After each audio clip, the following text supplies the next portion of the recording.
Oke bro sis, balik lagi sama gue di channel Zulfikar Pratama. Channel yang membahas sedikit demi sedikit tentang horor.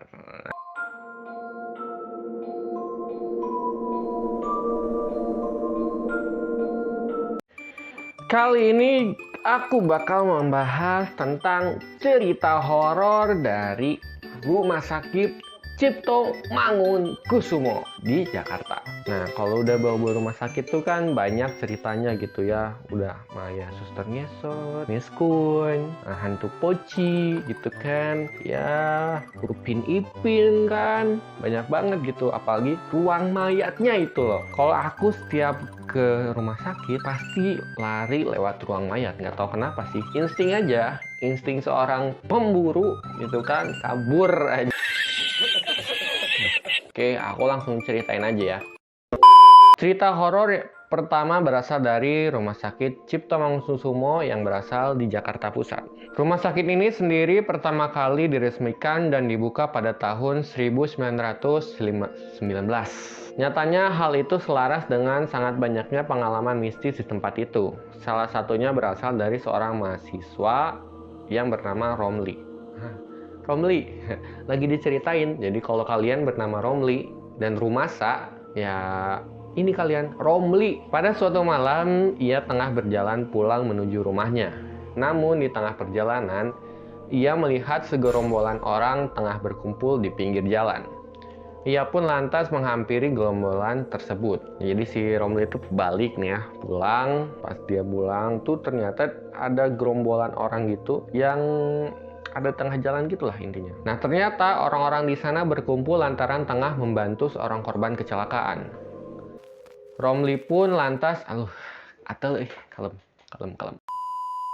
Romli pun lantas menyadari bahwa korban tersebut adalah teman sekampusnya. Dengan bergegas, ia menolong temannya tersebut dan membawa ke rumah sakit terdekat dengan bantuan warga sekitar. Kebetulan rumah sakit terdekat dengan lokasi kejadian pada waktu itu adalah Rumah Sakit Cipto Mangunkusumo. Rumah Sakit Cipto Mangunkusumo. Sehingga Romli pun membawa temannya untuk berobat ke rumah sakit tersebut. Sesampainya di rumah sakit, teman Romli langsung mendapatkan perawatan intensif. Romli pun mencoba untuk menghubungi kedua orang tua temannya. Namun ternyata kedua orang tua temannya itu tengah berada di luar kota dan baru bisa tiba di rumah sakit pada esok pagi. Nah, ini tuh ceritanya tuh udah sejalan dengan cerita-cerita jurik hantu kalau di film-film ya. Orang tuanya nggak ada, akhirnya dia ngejagain, dan boom! Romli pun dimintai tolong oleh kedua orang tua temannya agar menjaga temannya itu hingga esok pagi tiba. Setelah mengiyakan, Romli pun kemudian meminta izin kepada orang tuanya untuk dapat menemani temannya yang tengah terbaring lemas di Rumah Sakit Cipto Mangunkusumo. Setelah itu, ia pun pergi menuju ruangan di mana temannya tengah mendapatkan perawatan. Waktu telah menunjukkan pukul 23.30. Nah, tengah malam nih. Rame sekali. Kalau tengah malam pasti rame. Untuk tuh lagi pada pesta pastinya.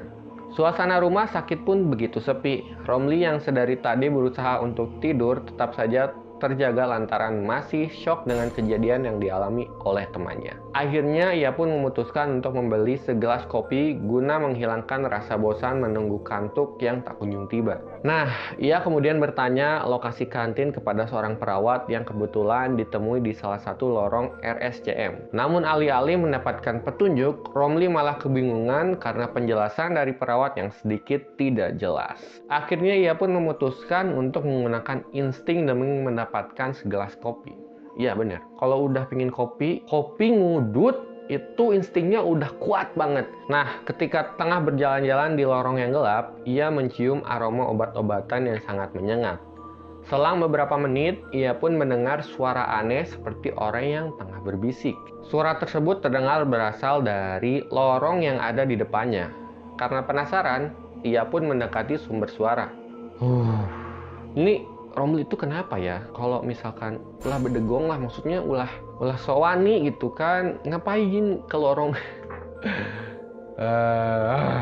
Ketika Romli memasuki bangsal di mana sumber suara tersebut berasal, suara aneh itu malah menghilang. Romli pun melihat sekeliling yang tampak sangat berantakan. Kemudian pandangan Romli diarahkan ke sebuah meja yang terletak di sudut ruangan. Saat itu memang kondisi bangsal sangat minim cahaya, sehingga ia harus sedikit memicingkan matanya. Memicingkan tuh gimana ya? Gini mana ya? Bolotot gitu. Kalau orang Sunda tuh gini mana? Atau gini? Tau lah. Setelah berusaha untuk melihat dengan jelas, ia lantas terkejut karena melihat sepotong kepala wanita berambut panjang tergeletak di atas meja tersebut. Ngerinya, wajah dari wanita itu tampak tersenyum dengan tatapan tajam ke arah si Romli sambil tertawa cekikikan. Kalau udah lihat itu tuh langsung mabur. Kalau aku mah kalau udah langsung cabut. Sontak Romli langsung kaget dan lemas dengan apa yang baru saja dilihatnya. Ia pun bergegas keluar dari ruangan tersebut dengan tergesa-gesa. Kalau teorinya aku dapat itu, orang yang sedang ketakutan melihat jurik itu lebih cepat larinya daripada orang yang sedang maraton, guys ya. Namun baru saja sampai di depan bangsal, ia terjatuh lantaran tersandung sesuatu. Setelah mencari tahu apa yang membuatnya tersandung, ternyata ia semakin ketakutan lantaran yang membuatnya tersandung adalah tubuh seorang pria yang tidak memiliki kaki dan tangan. Buntung, juriknya buntung berarti mah. Ngerinya lagi, pria tersebut menatap Romli dengan tatapan kosong tanpa ekspresi apapun. Romli pun segera bangun dan bergegas lari meninggalkan bangsal. Hingga akhirnya ia menabrak satpam yang tengah bertugas pada malam itu. Setelah diberi minum, Romli menceritakan kejadian yang barusan dialaminya. Mendengar cerita dari Romli, satpam itu pun mengiyakan dan menjelaskan bahwa ruangan tersebut merupakan bekas instalasi bedah umum dan sudah lama tidak digunakan. Oh, pantes aja, coy. Kepala buntung, terus kaki pria gitu ya, yang nggak ada kepala, yang nggak ada tangan, nggak ada kaki. Iyalah, gila, tempat jagal ibaratkan mah tempat potong, gitu. Satpam itu juga menceritakan bahwa di tempat itu memang sangat angker dan cukup sering memunculkan penampakan hantu berupa potongan tubuh manusia. Romli yang masih ketakutan kemudian meminta untuk diantarkan ke ruang ICU tempat temannya dirawat. Sesampainya di ruangan ICU, Romli tidak pernah meninggalkan ruangan itu hingga pagi menjelang karena saking ketakutannya. Nah, gimana guys? Cerita si Romli ini tuh sebenarnya mirip-mirip mirip-mirip kayak film Indonesia ya. Nemu temannya kecelakaan, nganterin temannya ke rumah sakit, telepon orang tuanya di luar kota, terus dia harus nungguin, terus dia ngantuk nggak bisa tidur, akhirnya dia mau beli kopi malah nemu ruangan ruangan jagal ya, ruangan dulu bekas ruangan instalasi gitu. Setelah itu dia ketemu para hantu.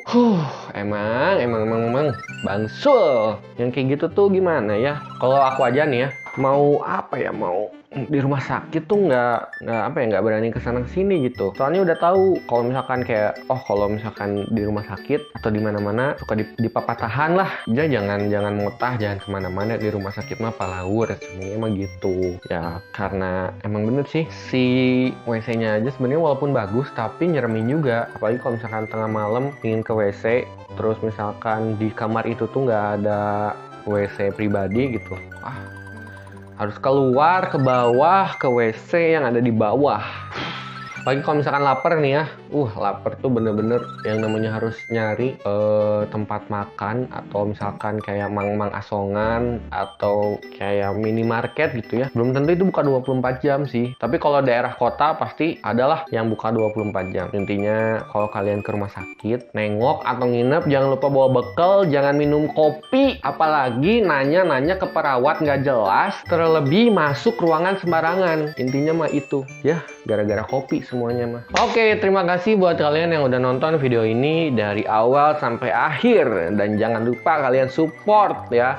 Support dengan cara subscribe, like, dan komen aja lah. Soalnya kalian tuh males banget nge-share tuh. Apalagi sebenarnya udahlah itu aja. Kalau kalian suka ya udah subscribe. Terus kalau misalkan kalian pingin teman-teman kalian tahu, share aja gitu kan. Nah, udahlah capek. Oke, yaudah sampai jumpa di video selanjutnya. Aku Zulfikar Pratama. Assalamualaikum warahmatullahi wabarakatuh.